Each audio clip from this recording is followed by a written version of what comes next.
Assalamualaikum warahmatullahi wabarakatuh. Halo semuanya, perkenalkan nama saya Nurus Nareski Putri Yusuf, salah satu mahasiswi Universitas Negeri Makassar, jurusan Psikologi Pendidikan dan Bimbingan kelas B angkatan 2022. Kali ini saya akan menjelaskan satu topik pada mata kuliah dasar-dasar bimbingan dan konseling. Untuk itu, selamat menyaksikan video penjelasan dari saya. Yang pertama yaitu bidang sosial. Dalam bimbingan dan konseling, bidang sosial melakukan pelaksanaan layanan dengan membantu peserta didik dalam memahami dan menilai serta mengembangkan kemampuan dalam hal hubungan sosial yang sehat dan efektif, baik itu dengan teman sebaya, anggota keluarga, dan lingkungan sosial yang lebih. Bidang sosial ini bertujuan untuk membantu peserta didik memahami diri dalam kaitannya dengan interaksi diri dengan lingkungannya yang didasari dengan etika dan budi pekerti luhur serta tanggung jawab sosial. Pelaksanaan layanan bidang sosial bimbingan dan konseling membantu siswa dalam proses sosialisasi untuk mengenal dan berhubungan dengan lingkungan sosial. Bidang sosial pelaksanaan bimbingan dan konseling ini memuat pokok-pokok materi. Yang pertama yaitu pengembangan kemampuan dalam berkomunikasi baik secara lisan maupun tulisan dengan baik dan efektif. Yang kedua yaitu pengembangan kemampuan dalam bertingkah laku dan berhubungan sosial baik di rumah, di sekolah, dan lingkungan masyarakat. Yang ketiga yaitu pengembangan hubungan yang dinamis dan harmonis dengan teman sebaya. Yang keempat yaitu pemantapan kemampuan dalam menerima dan mengemukakan pendapat serta berargumentasi secara dinamis, kreatif, dan produktif. Yang kelima yaitu orientasi tentang kehidupan berkeluarga. Ada beberapa layanan bidang sosial bimbingan dan konseling diantaranya sebagai berikut. Yang pertama yaitu layanan informasi bimbingan dan konseling. Yang kedua yaitu layanan orientasi bimbingan dan konseling. Yang kedua yaitu bidang karir. Dalam bimbingan dan konseling, bidang karir yaitu bidang pelaksanaan layanan yang membantu peserta didik dalam memahami dan menilai informasi, serta memilih dan mengambil keputusan dalam kaitannya dengan kehidupan karir. Bidang karir bimbingan konseling bertujuan membantu peserta didik mengenal dunia kerja agar dapat menentukan kemana selanjutnya mereka akan melangkah setelah lulus dari sekolah, dan mengetahui potensi diri yang dimiliki agar dapat diterapkan dengan kehidupannya, serta dapat membaca peluang karir yang tersedia di lingkungan sekitarnya.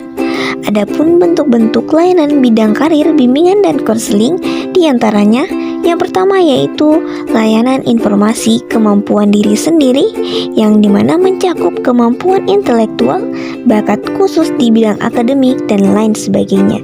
Yang kedua yaitu layanan informasi yang dimana tentang lingkungan yang relevan dalam perencanaan karir yang mencakup tentang informasi karir, informasi pendidikan, dan informasi jabatan. Yang ketiga yaitu bidang belajar bimbingan dan konseling. Bidang belajar bimbingan dan konseling merupakan pelaksanaan layanan yang dimana membantu peserta didik dalam mengembangkan kemampuan belajar dalam rangka mengikuti pendidikan sekolah atau madrasah dan belajar secara mandiri.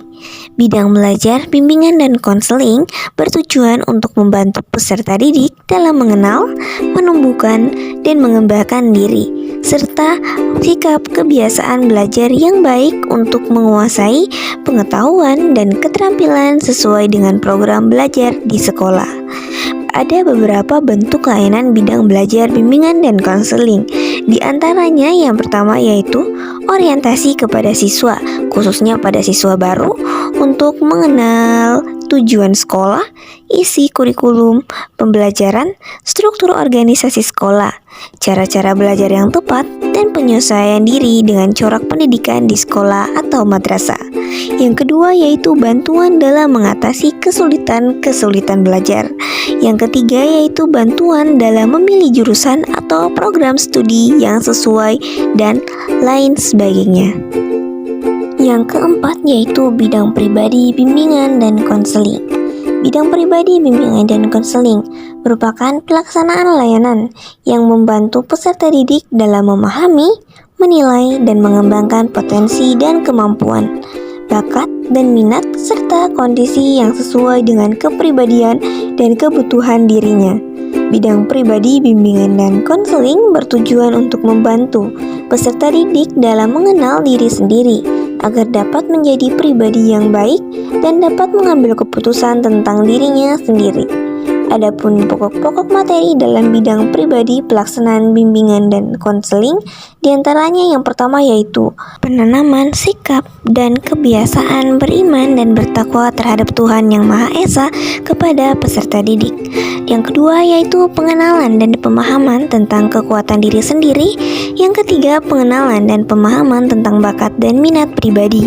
Yang keempat, pengenalan dan pemahaman tentang kelemahan diri sendiri dan usaha-usaha penanggulangannya. Yang kelima yaitu pengembangan kemampuan mengambil keputusan sederhana dan mengarahkan diri dan lain sebagainya. Yang kelima yaitu bidang keluarga, bimbingan, dan konseling. Dalam bidang keluarga, bimbingan, dan konseling adalah pelaksanaan layanan yang diberikan kepada individu, khususnya dalam memahami peran yang tepat dalam kehidupan keluarga, sehingga dapat mampu menciptakan keharmonisan dalam kehidupan keluarga, dan dapat menciptakan dan menyelesaikan diri dengan norma-norma keluarga, serta berperan aktif dalam menciptakan keluarga yang bahagia. Bidang keluarga, bimbingan, dan konseling juga diharapkan dapat membantu individu yang akan berkeluarga dalam memahami tugas dan tanggung jawabnya sebagai anggota keluarga. Juga diharapkan dengan pelaksanaan layanan bidang keluarga, bimbingan, dan konseling ini, semua anggota keluarga berbagi dan berperan sesuai dengan perannya masing-masing, harmonis dan bahagia. Yang terakhir atau yang keenam yaitu bidang keberagaman, bimbingan, dan konseling. Dalam kehidupan beragama, tugas setiap individu tidak hanya sekedar menampilkan nuansa spiritual dan ritual keagamaan dalam kehidupan, melainkan hal yang sepenuhnya mendasari aktivitas individu dalam semua bidang dalam kehidupan beragama.